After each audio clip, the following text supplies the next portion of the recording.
Have you ever watched someone you trusted try to destroy you, right in front of a room full of people who had no idea what was happening? I have. And the moment I saw Tanya's perfectly manicured hand hovering over my champagne glass, I knew my life was about to change forever. But what she didn't know was that I had been watching her for months, and I was ready.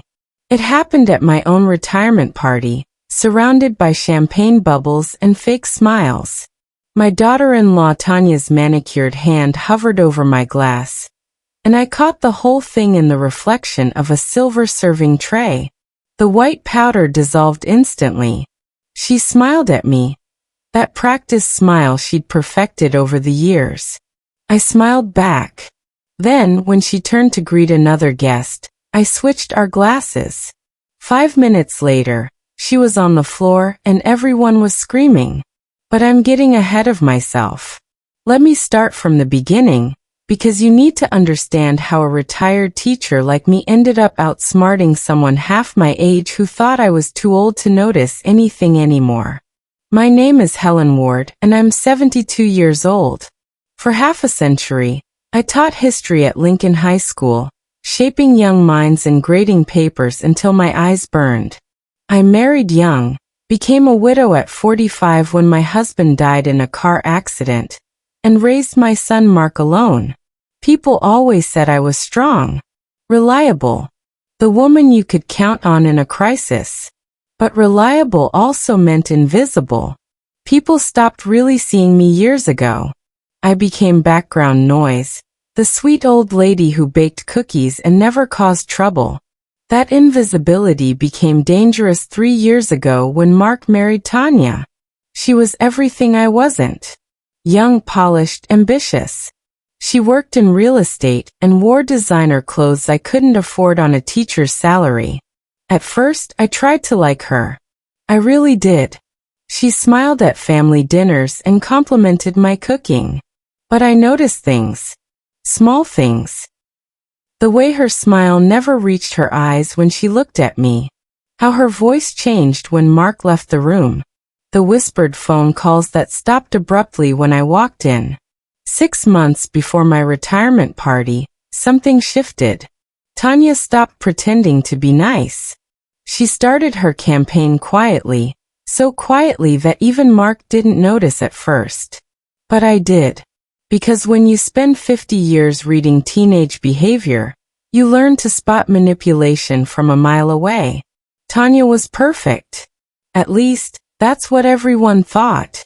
She wore cream-colored blazers and spoke in that smooth, professional tone that made people trust her instantly. At family gatherings, she touched Mark's arm affectionately and asked about my health with apparent concern. "How are you feeling, Helen? You seem tired. Are you remembering to take your vitamins? Mark worries about you living alone in that big house." But behind closed doors, her mask slipped. One evening, I was washing dishes in the kitchen when I heard her voice through the thin wall. She was talking to Mark in the living room, her tone completely different from her public voice. "Your mother is getting forgetful, Mark. Yesterday she asked me the same question 3 times. I think we need to start considering options." "What kind of options?" Mark's voice sounded uncertain. "Assisted living. Somewhere with proper supervision. It's not safe for her to be alone anymore." I stood frozen at the sink, soap suds dripping from my hands. I hadn't asked her any questions 3 times. I hadn't asked her anything at all that day. She was lying, planting seeds of doubt in my son's mind. And Mark, who worked 60-hour weeks at his accounting firm, was too tired and trusting to question her. That night, I lay awake staring at my ceiling, understanding finally crystallizing. Tanya didn't just want me out of the way. She wanted my house. The mail came on a Tuesday morning in March. I sorted through the usual bills and grocery store flyers until I found an envelope that made my blood run cold. It was from Riverside Property Evaluations, addressed to me but already opened. Inside was a form requesting details about my home's square footage, recent renovations, and asking permission for an appraisal. I never requested an evaluation. I had no plans to sell. My hands shook as I examined the envelope more closely. The handwriting looked familiar. Elegant loops, the way Tanya signed her name on birthday cards. I sat down hard at my kitchen table, my mind racing. Why would she need my house evaluated? I owned it outright, paid off years ago with my teacher's salary and careful savings. Mark had no claim to it while I was alive. Unless someone was planning ahead. I thought about the whispered conversations, Tanya's comments about my forgetfulness, the way she kept suggesting I was declining mentally. Pieces clicked together like a puzzle I didn't want to solve. She was building a case, making me seem incompetent, setting the stage to move me out and take control of my property. The burn of betrayal spread through my chest, hot and acidic. This wasn't just greed. This was calculated. She had been planning this for months, maybe longer. And she thought I was too old, too trusting, too weak to notice. She was wrong. I needed help, but I had to be careful. If I confronted Mark directly, Tanya would twist my words, make me sound paranoid. I needed someone outside the family, someone who understood the legal landscape. That's when I thought of Arthur Benton. Arthur had been my late husband's best friend, and a respected family lawyer before his retirement. He lived 3 blocks away and spent most afternoons at the public library, reading newspapers and legal journals. I found him there on a Thursday, sitting in his usual corner chair, glasses perched on his nose. "Helen." His weathered face brightened when he saw me. "How wonderful to see you. Join me for coffee." We walked to the small cafe inside the library. Over lukewarm coffee and stale biscuits, I asked my questions carefully, theoretically. "Arthur, suppose someone wanted to protect their home. What would they need to do legally?" His sharp eyes studied me over his cup. "Protect from whom?" "Just hypothetically speaking." He was quiet for a moment, then reached into his worn briefcase. "Helen, if someone is worried about family members trying to take control of their assets, there are options. Trusts, durable power of attorney designations, legal frameworks that prevent anyone from making decisions without proper evaluation." He handed me a pamphlet. "I'm not asking why you need this information, but I'm here if you do." I clutched the pamphlet like a lifeline. Arthur saw through my careful questions, and his concern felt like the first genuine support I'd had in months. I needed proof. Suspicions weren't enough. So I did something I never thought I'd do. I bought a security camera. It was small, designed to look like a bird feeder, and I mounted it outside my kitchen window where it captured voices from the garden and back porch. The young man at the electronics store helped me set it up on my phone, showing me how to review recordings. "My grandma has one of these," he said cheerfully. "Makes her feel safer." I felt ridiculous at first, spying through technology one barely understood. But I left it running, checking the recordings every few days. Most were useless. Birds chirping, wind rustling leaves. Then 3 weeks later I heard it. Tanya and Mark were standing in my garden during a Sunday visit. I had gone inside to get lemonade, and they must have thought I couldn't hear them. Tanya's voice came through clear and cold. "Once she's in assisted living, we can list the place immediately. Karen at the agency says properties in this neighborhood go for $600,000 minimum." "I don't know, Tanya. It feels wrong." Mark's voice wavered. "It's not wrong. It's practical. She can't maintain this place anymore. We're doing her a favor, and the money will pay for her care. Everyone wins." I replayed that recording 5 times, sitting alone in my kitchen, my hands trembling around my phone. The casual cruelty of it. The assumption that I was already helpless, already moved out in their minds. That night, I backed up the recording to 3 different places and called Arthur. I'd love to show you Cedar Grove, Helen. It's a wonderful community. Mark's voice had that forced cheerfulness people use when they're uncomfortable. It was a Saturday morning, and he had arrived unannounced with brochures. I'm not interested in touring retirement homes, Mark. It's not a home, Mom. It's independent living. You'd have your own apartment, activities, people your age. Tanya thought you might like to see it. Of course Tanya thought that. I agreed to go, mainly to see how far this plan had progressed. Cedar Grove was exactly what I expected. Bland paintings on beige walls. Cheerful staff members who spoke too loudly. The director, a woman named Patricia, greeted me by name before Mark introduced us. Mrs. Ward, we've been expecting you. Your daughter-in-law spoke so highly of you. My smile felt like it might crack my face. Expecting me. Tanya had already contacted them, already started the process. Patricia showed us a 1-bedroom unit, pleasant enough but smaller than my current living room. She mentioned monthly fees that made my teacher's pension seem inadequate. We have an opening next month, Patricia said. But we'd need to move quickly. These units fill up fast. Mark nodded eagerly. I signed nothing, asked for nothing, but I noticed something on Patricia's desk. A family photo that included a woman who looked remarkably like Tanya's cousin Rebecca. Connected. They were all connected, a web carefully constructed around me. I maintained my polite smile all the way home, but inside, my resolve hardened into something unbreakable. That evening, I went through my file drawer, something I'd been avoiding for weeks. Bills, tax returns, old report cards from students long graduated. Then I found it. A manila folder labeled Estate Planning. Inside was a will I didn't remember signing. Except I hadn't signed it.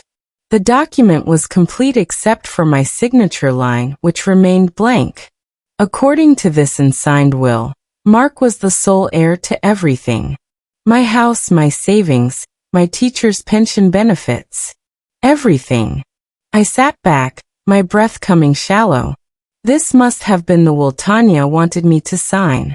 Maybe she'd left it for me to discover, hoping I'd sign it thinking it was just routine paperwork. But I hadn't signed it. 3 years ago, Arthur had warned me during a casual conversation about estate planning. Never sign anything without having me review it first, Helen. Family means well, but legal documents need professional eyes. I'd followed that advice without really understanding why. Now I understood perfectly. Relief washed over me, followed immediately by something stronger. Resolve. Tanya had been planting these landmines for years, waiting for me to stumble into them. The unsigned will. The property evaluation. The reputation destruction. All of it was designed to move me out and move them in. But she had miscalculated. She thought I was a helpless old woman who would go quietly. She thought wrong. I called Arthur and scheduled an emergency appointment. The tea smelled wrong. I noticed it the moment Tanya handed me the delicate china cup during her Tuesday afternoon visit. She'd started dropping bi-weekly, always bearing small gifts. Flowers. Magazines. Today tea. I thought you might enjoy this blend, Helen. It's supposed to help with relaxation and memory. She smiled, but her eyes watched me too carefully. I raised the cup, pretending to admire it, and caught a faint chemical scent beneath the chamomile. Something sharp, bitter, like bleach, but not quite. How thoughtful. I set the cup down gently. I need to grab some honey from the kitchen. I prefer my tea sweet.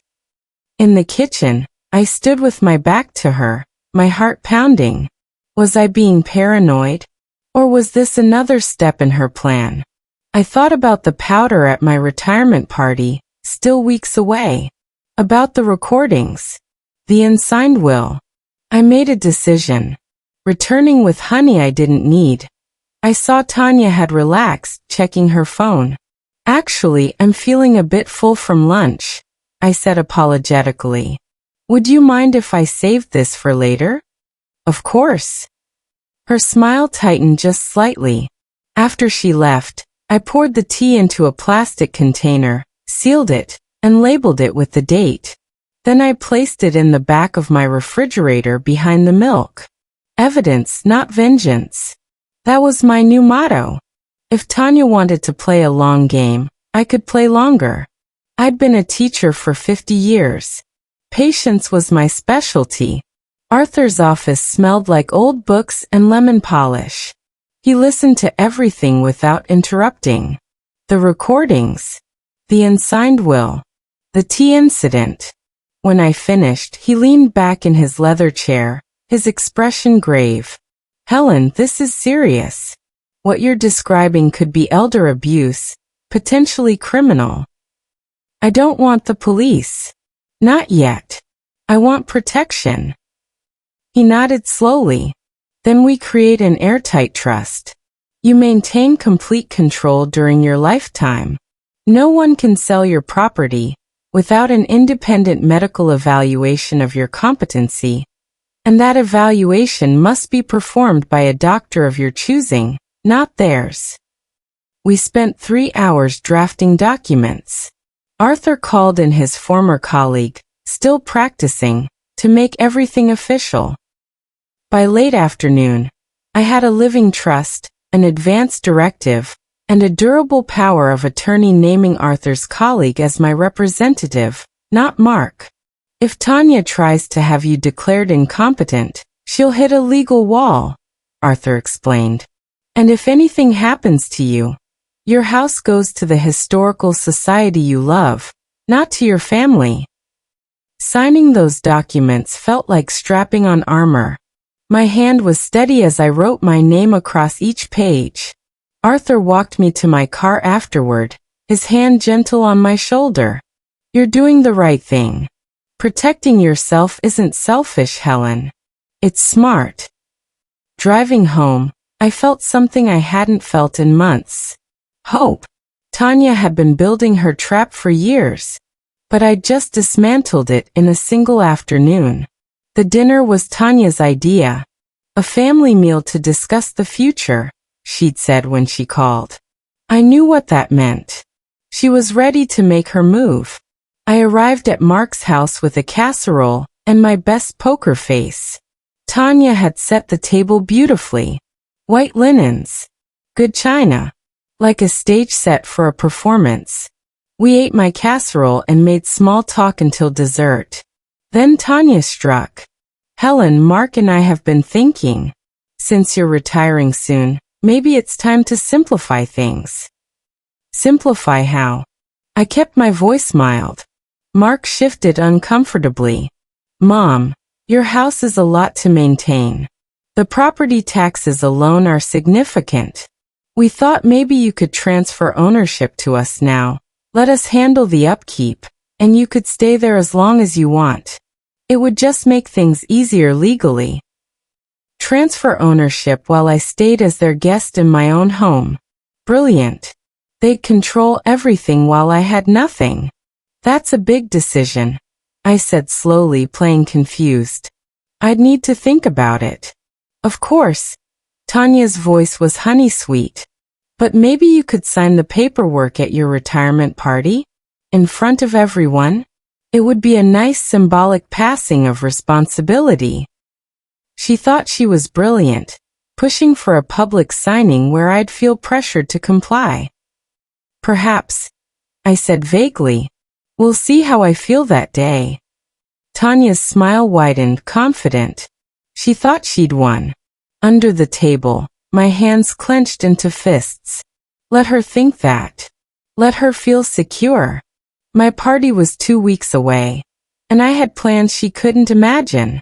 The community center glowed with fairy lights and silver balloons. My retirement party was more elaborate than I'd expected, probably because Tanya had helped plan it. She wanted a big audience for my downfall.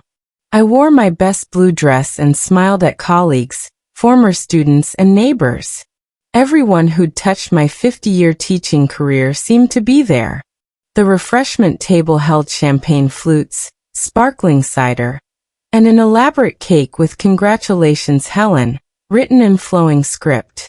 I saw Tanya circling like a shark, her red dress eye-catching, her smile predatory. She kept glancing at my champagne glass, waiting for her moment. I'd prepared for this. That morning, I'd contacted the caterer directly, an old student of mine. "Emma, I need a favor. Can you make sure your security camera captures the refreshment table clearly tonight?" Emma, who'd trusted me enough to pass her senior year after her parents divorced, didn't ask questions. "Of course, Mrs. Ward. I'll angle it perfectly." Now, as guests milled around me, I watched Tanya watch me. Mrs. Peterson was telling me about her grandson, but I wasn't really listening. I was tracking Tanya's reflection in the silver serving platter, watching her edge closer to my glass. She moved with practiced confidence, one hand greeting guests, the other slipping something from her small purse. Her fingers hovered over my champagne. Quick. Efficient. A faint cloud of white powder disappeared into the golden liquid. She stirred it once with her finger, then turned away confident. I waited until Tanya was distracted by old Mr. Henderson asking about real estate listings. Then I moved smoothly, switching our identical glasses. The exchange took 2 seconds. No one noticed. My heart hammered, but my hands stayed steady. Minutes later, Tanya picked up what she thought was her clean glass. She smiled at the crowd, tapping a fork against the crystal to get everyone's attention. "Everyone, if I could have your attention, please." The room quieted. Tanya's voice rang clear and confident. "We're here to celebrate an incredible woman. Helen Ward has given 50 years to educating our children. She's been a pillar of this community, and as she moves into this new chapter, we want to support her in every way. So I'd like to propose a toast." She raised the glass to her lips, drank deeply. For a moment, nothing happened. Then her pupils dilated. Her confident smile wavered, becoming confused. The glass slipped from her fingers, shattering on the hardwood floor. "Tanya!" Mark rushed toward her. She tried to speak, but her words came out slurred, nonsensical. Her legs buckled. Mark caught her before she hit the ground, lowering her carefully. The room erupted. People screamed. Someone shouted for a doctor. Guests backed away frightened. And I stood perfectly still, my own glass untouched in my hand, watching my daughter-in-law collapse from her own poison. My face showed concern, shock, all the appropriate emotions. Inside, I felt nothing but cold vindication. The ambulance arrived within 10 minutes. Paramedics loaded Tanya onto a stretcher, while Mark hovered frantically. Police came too, asking questions, taking statements.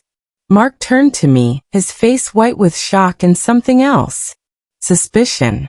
"Mom, you were standing right next to her. Did you see anything?" "Just what everyone else saw. She was making a toast and collapsed."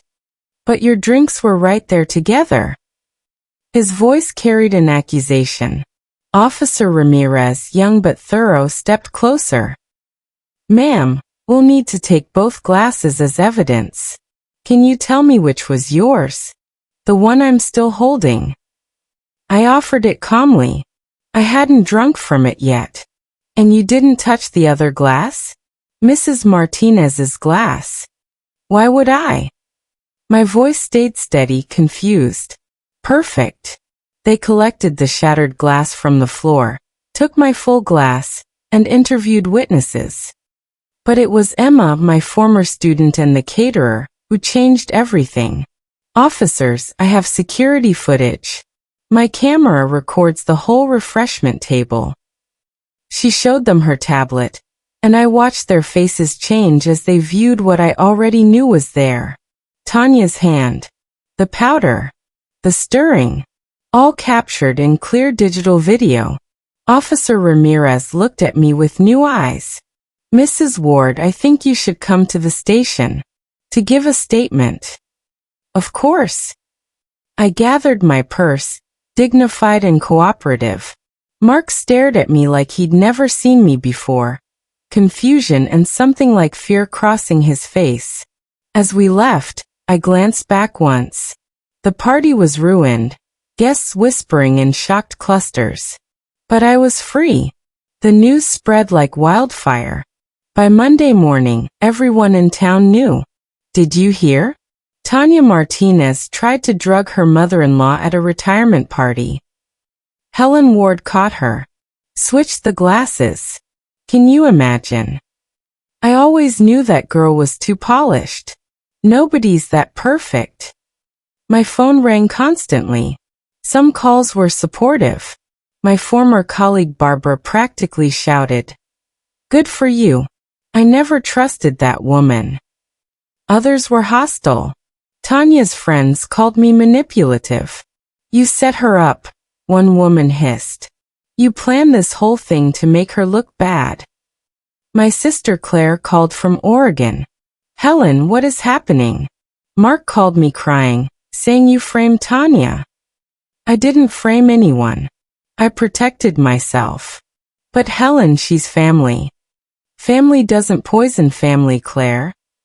The silence on the line was deafening. Even Claire, who'd known me my whole life, was struggling to reconcile gentle Helen with someone who could outmaneuver a predator. The worst call came from Mark's voicemail, left at 2 in the morning. "Mom, I don't know what to believe anymore. Tanya's in the hospital. The police are investigating. Everyone's asking me questions. Why didn't you just talk to me? Why did it have to come to this?" I listened 3 times, hearing the pain and confusion. My son. My boy. I'd protected him from knowing his wife's true nature as long as possible. But protection had its limits. That night, I sat alone in my kitchen, the same kitchen where I'd overheard Tanya plotting my removal, and let myself feel everything I'd been holding back. The betrayal. The loneliness. The cost of victory. 2 weeks after the party, my accountant called with concerning news. "Helen, I'm reviewing your quarterly statements, and there are some withdrawals I don't recognize. Did you take out $5,000 last month?" "No. I don't make withdrawals that large." "What about the month before?" $3,000. My stomach dropped. "No. I haven't touched my savings in 6 months." Gerald, who'd handled my finances for 20 years, was quiet. "Helen, someone has 5 withdrawals over the past year, totaling nearly $20,000. The signatures look like yours, but if you're saying they're not mine." My voice came out flat. "Can you send me copies?" The documents arrived by email within an hour. I printed them, studying each signature carefully. They were good forgeries, clearly based on my handwriting. But I noticed small differences. The way the H in Helen curled. The spacing of letters. Then I compared them to birthday cards Mark had sent over the years. The similarities made me feel sick. My son. Not just Tanya. Mark had been stealing from me. Arthur came over that evening, reviewing the evidence with his lawyer's eye. "This is fraud, Helen. Potentially felony theft depending on intent. He's my son, who stole $20,000 from you while his wife planned to have you declared incompetent." Arthur's voice was gentle but firm. "You can't protect him from consequences anymore." I notified Arthur's colleague, the lawyer handling my trust. We documented everything, filed a report, and collected statements. But I didn't confront Mark. Not yet. I wanted all the pieces in place first. Justice, I'd learned, required patience. I couldn't stop thinking about the party, about what Tanya had said when she collapsed.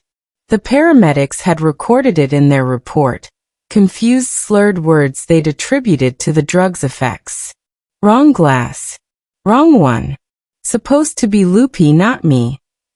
I listened to the garden camera recording again, the one I'd made weeks before. Tanya's voice is clear and cold. The pill was supposed to make her loopy, not me. Just enough to seem confused during the property transfer signing. I played it twice, then a third time, sitting in my quiet kitchen. This wasn't attempted murder. It was something more calculated. Tanya had planned to make me appear mentally incompetent in front of witnesses, right as I was supposed to sign away my house. Everyone would have seen me confused and disoriented. They would have believed I needed help, needed supervision. The property transfer would have seemed like the responsible thing to do. It was brilliant in its cruelty, and it had almost worked. I saved the recording to a USB drive, labeled it carefully, and placed it in my safety deposit box at the bank. Then I saved another copy on my computer, backed up to the cloud service my neighbor's teenager had helped me set up. Tanya thought I was a helpless old woman who couldn't navigate modern technology. She was wrong about that too. That night, I slept better than I had in months. The truth was documented, preserved, undeniable. Whatever happened next, I had proof. Arthur visited on a Thursday afternoon, bringing legal documents and hard truths. The police have completed their investigation. Tanya's being charged with attempted drugging and elder abuse. Mark isn't being charged for the theft yet, because you haven't pressed charges. But Helen, you need to think about what comes next. What do you mean? Tanya will likely take a plea deal. Probation, restitution, mandatory counseling. She'll lose her real estate license, but she probably won't serve jail time. Is that enough for you? I thought about that. Jail seemed harsh for someone who'd mainly shown terrible judgment and greed. But letting it go completely felt like betraying myself. I want them both to acknowledge what they did. Publicly. I want the family to know the truth, not Tanya's lies about my forgetfulness or Mark's excuses about protecting me. Arthur nodded slowly. That's not a legal remedy. That's a personal one. Can we make it happen? We can try. We drafted a proposal. In exchange for me not pressing theft charges against Mark and supporting a lenient plea deal for Tanya, they would both meet with the extended family and explain their actions fully. No sugarcoating. No excuses. Just the truth. It's unusual, Arthur admitted. But if they agree, it might give you what you really want. Not revenge. Vindication. I signed the proposal. Arthur would present it to their lawyers. Either they'd accept and we'd have our family meeting, or they'd refuse and face full prosecution. Their choice. Their consequences. I was done protecting them from the truth. The family meeting happened on a Sunday afternoon at my house. My house. That detail mattered. Tanya had tried to take it, and here we all were, gathered in my living room because I'd allowed it. Mark and Tanya arrived separately. She looked diminished without her designer armor, wearing simple jeans and a plain sweater. He looked exhausted, dark circles under his eyes. My sister Claire came from Oregon. Mark's Aunt Patricia drove up from the city. Arthur's colleague attended as legal oversight. I'd set the table myself with my good china and fresh tea. Everything precise and calm, the way I'd maintained order in chaotic classrooms for decades. Thank you all for coming. I began, my voice steady. We're here because truth matters. For months, I've been painted as forgetful, declining, in need of supervision. Today, you'll hear what really happened. Tanya sat rigid, her hands clenched in her lap. Mark stared at the floor. I nodded to Arthur, who set a small speaker on the coffee table. This is a recording from Helen's garden camera. Please listen carefully. He pressed play. Tanya's voice filled the room, cold and calculating. Once she's in assisted living, we can list the place immediately. The neighborhood goes for $600,000 minimum. The silence afterward was crushing. Claire's hand covered her mouth. Patricia's face hardened with fury. There's more, I said quietly. Arthur produced documents methodically, like evidence in a trial. Bank statements showing the forged withdrawals. The unsigned will be left for me to discover. The property evaluation forms. The Cedar Grove brochure with Patricia's signature, where I'd supposedly requested information. Each piece built a narrative impossible to deny. Then came the security footage from my retirement party. Everyone watched Tanya's hand hovering over my glass, the powder, the stirring. We heard the paramedics report again. Patient stated wrong glass, supposed to be loopy. Claire's voice shook when she finally spoke. Tanya, you tried to drug her? Your own mother-in-law. I wasn't trying to hurt her. Tanya's words came out strangled. Just make her seem confused enough that moving her would seem reasonable. I never meant. You meant to steal her house, Patricia interrupted, her voice like ice. You meant to rob her of her independence and her home. Mark finally looked up, his eyes red. Mom, I didn't know about the party. I swear I didn't know about the drug. The property stuff, yes, I went along with it. The money, his voice broke. I needed it for investments that went bad. I was going to pay you back. With my own money? After you took my house. My voice stayed calm, but each word landed like a stone. Mark, you're my son. I would have helped you if you'd asked. Instead, you stole from me. You supported your wife's plan to have me declared incompetent. You were ready to sign me away to a nursing home so you could profit from my home. Arthur's colleague, James, opened his briefcase. We're here today because Helen offered you both a choice. She could press full charges. Mark would face felony theft charges. Tanya would serve jail time for the drugging attempt. Or you could accept these terms. He placed documents on the coffee table. Both of you will renounce any claim to Helen's estate, now and in perpetuity. You'll sign these affidavits admitting to your actions, which will be shared with family. Mark will repay the stolen $20,000 in monthly installments. Tanya will complete community service and counseling as part of her plea deal. In exchange, Helen won't pursue criminal charges for the theft, and she'll support the minimum sentencing for the drugging charge. Mark reached for the papers with shaking hands. Mom, I'm so sorry.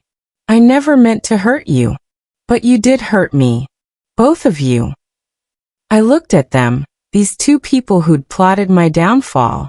I loved you, Mark. I raised you alone after your father died. I sacrificed so you could have opportunities. And you repaid me by trying to take the one thing I had left. I know. His voice was barely a whisper. Tanya still hadn't spoken. She stared at the documents like they were a death sentence. Which, in a way, they were. Death of her plans, her schemes, her carefully constructed reputation. Sign them. I said, not unkindly. Take responsibility, and we can all move forward. They signed. Both of them. Their signatures are shaky but legal. Arthur and James witnessed everything. It was done. Official. My estate was protected, my truth was documented, and they had no power over me anymore. The paperwork was finalized within a week. My house went into an irrevocable trust, ensuring I controlled it for life. Upon my death, it would go to the local historical society, becoming a museum for teaching memorabilia and community history. Mark and Tanya's names were legally erased from any claim. Arthur handled the final details with quiet efficiency. You've done something remarkable, Helen. You protected yourself without destroying them completely. That takes wisdom. It takes being tired, I corrected. Tired of fighting. Tired of being seen as weak. News spread through our small town quickly. My former colleagues at Lincoln High heard everything. Several called to express support. We should have seen the signs, Barbara said. The way Tanya hovered at school events, always mentioning your age. She was careful. She fooled a lot of people. My retirement party became a local legend. Students I'd taught decades ago contacted me through social media, expressing shock and support. The story resonated with people who'd felt underestimated, overlooked, and discarded by younger generations. I became an unlikely symbol of elder empowerment, which felt strange and uncomfortable. I didn't want to be a symbol. I just wanted peace. Mark started repayment immediately, sending $500 monthly. He included notes apologizing, explaining he'd started therapy. I read them but didn't respond. Forgiveness would take time I wasn't sure I had to give. Tanya completed her plea deal. Probation, community service at a senior center, mandatory counseling. The irony of her serving seniors wasn't lost on anyone. She lost her real estate license and moved to another state, leaving Mark behind. They divorced within 6 months. Mark's downfall came swiftly after the truth emerged. His accounting firm launched an internal investigation, discovering he'd been borrowing from client accounts to cover his failed investments. The same desperation that drove him to steal from me had compromised his professional ethics. He was fired immediately and reported to the state licensing board. Within 3 months, he lost his CPA license. Tanya's world collapsed even faster. Without her real estate career, she had no income. The expensive car was repossessed. Credit card companies, suddenly wary, cut her limits and demanded payment. She'd been living beyond her means for years, maintaining appearances with debt. Now the bills came due, and she couldn't pay them. I heard about their struggles through community gossip I couldn't avoid. Part of me felt satisfaction. They'd plotted my downfall, and found their own instead. But another part, the part that had loved Mark since he was born, felt a mother's grief. This was my son, destroyed by his own greed and poor judgment. Claire called one evening, her voice careful. Helen, Mark asked me to contact you. He's lost his apartment and needs a place to stay temporarily. He wondered if... No. The word came out firm. He made his choices. He's your son. He stole from me. He helped his wife try to drug me. I protected myself, Claire, and I won't apologize for that. I'm not asking you to apologize. I'm asking if there's any forgiveness left in you. I was quiet for a long moment, staring out my kitchen window at the garden where I'd captured Tanya's damning words. Maybe someday. But not now. He needs to rebuild his life without using me as a foundation. That's the only way he'll truly learn. Claire sighed but didn't argue. We said goodbye, and I sat alone in my quiet house, feeling the weight of everything that had happened.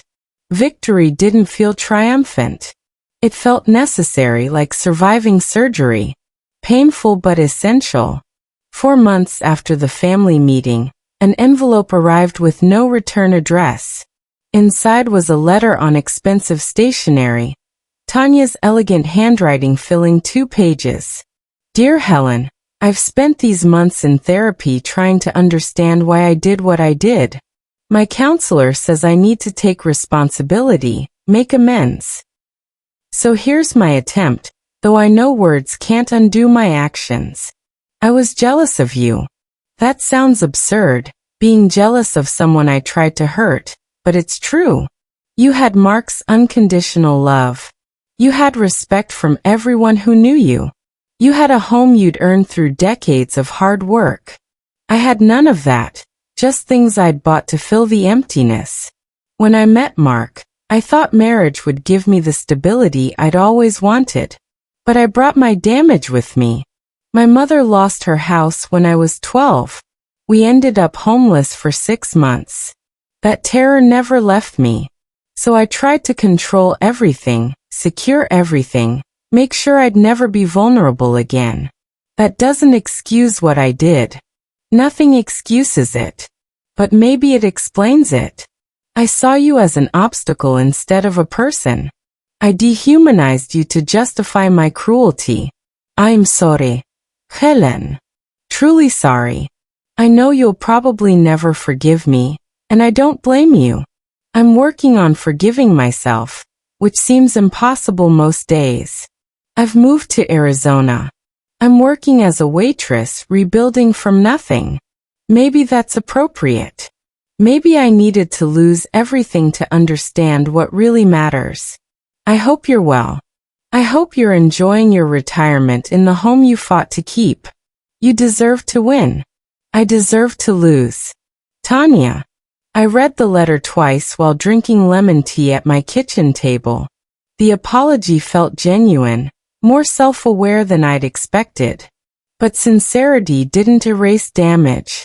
I thought about responding, crafting some message of conditional forgiveness.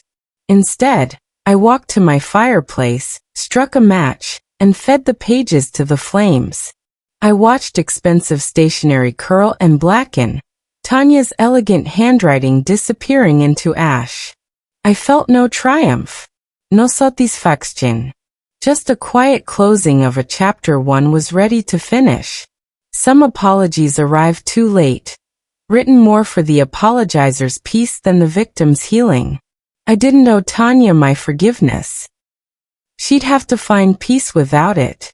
6 months after my retirement party, I stood in front of 30 seniors at the community center, teaching again.